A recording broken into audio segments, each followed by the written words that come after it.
अगर ये पानी का क्राइसिस नहीं अभी सॉल्व करेंगे तो हम भूखे मर सकते हैं। सिंधु जल का पानी रुकने के बाद से ही पाकिस्तान की सरकार जानती थी कि आज नहीं तो कल इसका असर उसकी आवाम पर पड़ेगा। शहबाज सरकार को पता था कि सिंधु का पानी रुकना मतलब प्यास से पाकिस्तान का गला सूखने लगेगा और वो तड़प तड़प कर खत्म हो जाएगा। अब इस डर को छिपाने के लिए पाकिस्तान आखिर करे भी तो क्या करे, तो उसने अपने बुजदिली की तिजोरी से एटमी बम वाली धमकी का टेप निकाल लिया और उसके नेता अलग अलग मंच से ये जुबानी टेप चलाने लगे। अफगानिस्तान में तालिबान ने देश की नदियों और नहरों के पानी को अपने नागरिकों की जरूरतों के लिए रोकने की योजना पर अमल तेज कर दिया है और तालिबान के इसी कदम के चलते अब पाकिस्तान की टेंशन बढ़ गई है। पाकिस्तान के साथ साथ पड़ोसी देश जैसे ईरान और मध्य एशिया के राष्ट्रों की चिंता भी बढ़ गई है, जो दशकों से अफगान जल संसाधन पर निर्भर रहे हैं। वही तो कह रहे हैं ना कि वो अफगानिस्तान वाले क्यों ये चाहते हैं, उनकी हमारी और उनकी सरहद तो एक ही है ना अफगानिस्तान की, तो वो हमारे क्यों नहीं लेके जा सकते। जब वो अफगानिस्तान में जंग हुई थी, ये तालिबान सारे इधर हमारे पाकिस्तान में आगे इन्होंने अपना ली है। इंडिया में भी गए थे, हमसे ज्यादा गए थे।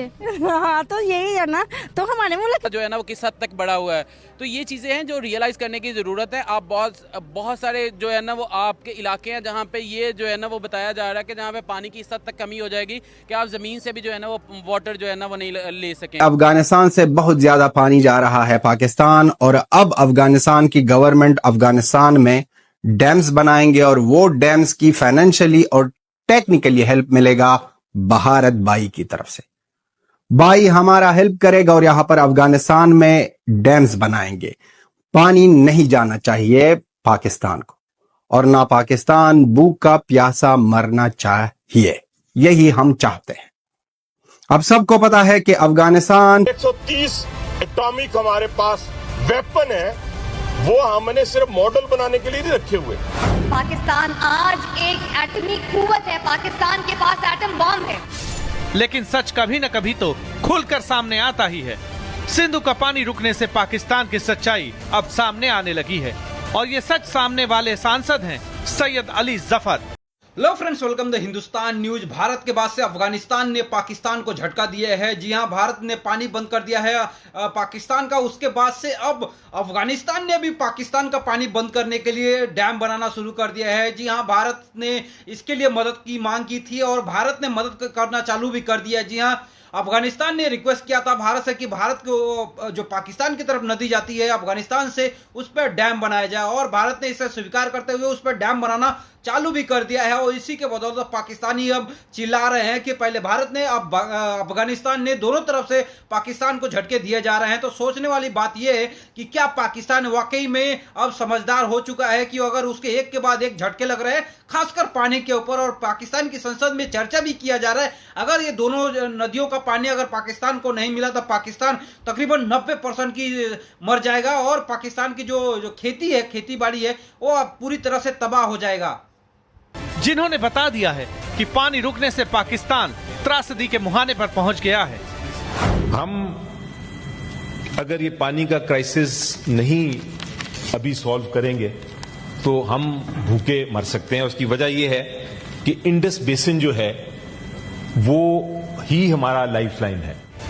पाकिस्तानी सांसद ने अपने भाषण में सिंधु जल समझौते को लाइफलाइन का नाम दिया और बताया कि पाकिस्तान में पानी की कमी को कैसे सिंधु जल समझौता पूरा करता आ रहा है। 3/4 जो पानी हमारा आता है सर टोटल बाहर से आता है। तो 10 में से 9 लोग जो है ये इंडस वाटर बेसिन के ऊपर ही रिलाय करके अपनी जिंदगी बसर कर रहे हैं। 90% स्टेटिस्टिक्स के मुताबिक 90% जो हमारी क्रॉप्स हैं, जो हमारी फसलें हैं, वो इस पानी पे डिपेंड करती हैं। हमारे जितने पावर प्रोजेक्ट्स हैं, जितने डैम्स हैं, वो इसी पानी के ऊपर बने हुए हैं। अपने पड़ोसी देश को बार बार एटम बम की धमकी देने वाले पाकिस्तान पर भारत ने वाटर बम दाग दिया, और तालिबान के इसी कदम के चलते अब पाकिस्तान की टेंशन बढ़ गई है। पाकिस्तान के साथ साथ पड़ोसी देश जैसे ईरान और मध्य एशिया के राष्ट्रों की चिंता भी बढ़ गई है, जो दशकों से अफगान जल संसाधन पर निर्भर रहे। पानी के संघर्ष ने अब क्षेत्रीय तनाव को और भी जटिल बना दिया है। 2021 में सत्ता में लौटने के बाद तालिबान ने देश में बांध और नहर परियोजनाओं को प्राथमिकता दी, इसका सबसे बड़ा उदाहरण उत्तरी अफगानिस्तान की कोश तेपा नहर परियोजना है, जो लगभग 5.6 लाख हेक्टेयर कृषि भूमि की सिंचाई के लिए बनाई जा रही। विशेषज्ञों के अनुसार ये नहर अमू दरिया के जल प्रवाह को करीब 21% मोड़ सकती है, जो उज्बेकिस्तान, तुर्कमेनिस्तान और कजाकिस्तान के लिए जीवन रेखा मानी जाती है। ये परियोजना पहले से ही सिमटती अरल सागर को और संकट में डाल सकती है। दूसरी ओर तालिबान का दावा है कि देश को खेती और जीवन व्यापन के लिए पानी की सख्त जरूरत है, जबकि पड़ोसी देशों का आरोप है कि ये कदम क्षेत्रीय स्थिरता के लिए खतरा बन सकता है। वहीं अफगानिस्तान और ईरान के बीच हेलमंद नदी पर 1973 में एक जल बंटवारा संधि हुई थी, लेकिन ईरान का आरोप है कि अफगानिस्तान ने कभी इसका पूरी तरह पालन नहीं किया। कह रहे ना कि वो अफगानिस्तान वाले क्यों ये चाहते हैं, उनकी हमारी और उनकी सरहद तो एक ही है ना अफगानिस्तान की, तो वो हमारे मुंह क्यों नहीं लेके जा सकते। जब वो अफगानिस्तान में जंग हुई थी, ये तालिबान सारे इधर हमारे पाकिस्तान में आगे इन्होंने अपना ली है। इंडिया में भी गए थे, हमसे ज्यादा गए थे।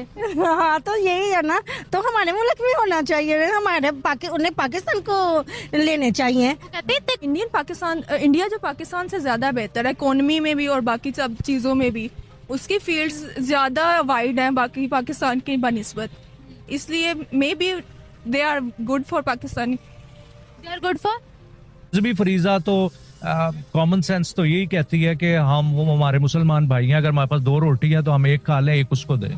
अब चूंकि मुसलमानों के 60 मुल्क हैं, यूनाइटेड नेशन के 193 मेंबर्स हैं, उसमें से 60 मुल्क मुसलमानों के हैं, तो ये अफगानिस्तान का झुकाव क्यों भारत की तरफ हुआ है, और भी इतनी मुस्लिम दुनिया है और वहां पर इतना इंटेलिजेंशिया और प्रोफेशनल्स मौजूद हैं, तो वो क्यों ऐसा कर रहे हैं, ये अभी डिटेल्स देखी जाए। और दूसरा ये है कि वहाँ तो तालिबान की गवर्नमेंट है, और तालिबान तो आपको पता है कि चाहिए, वैसे नफरत नहीं उन्हें करनी चाहिए, कुछ हमारी गलतियां हैं उसको हमें भी चाहिए सुधारना, लेकिन उनको ये नफरत नहीं करनी चाहिए हमारे से।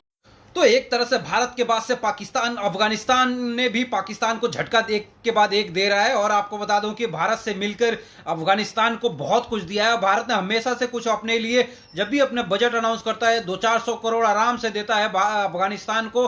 अफगानिस्तान के लोगों के लिए हमेशा से चावल भेजता रहता है और उसके लिए एक मुहैया हमेशा से कराता आया है। इसी के बदौलत अफगानिस्तान ने जो सबसे पहला डैम बनाने का कार्य था भारत को सौंपा और भारत से रिक्वेस्ट किया कि भारत आके अफगानिस्तान के अंदर जो पाकिस्तान का पानी जा रहा है उसे डैम बना के रोका जाए और उसको दूसरे तरफ मोड़ा जाए। जी हाँ, अफगानिस्तान का ये कहना है कि हम चाहते हैं कि जो पानी पाकिस्तान में जा रहा है वो दूसरी तरफ मोड़ा जाए, उससे जिससे लोगों को, तालिबान लोगों को ज़्यादा से ज़्यादा मदद मिल सके।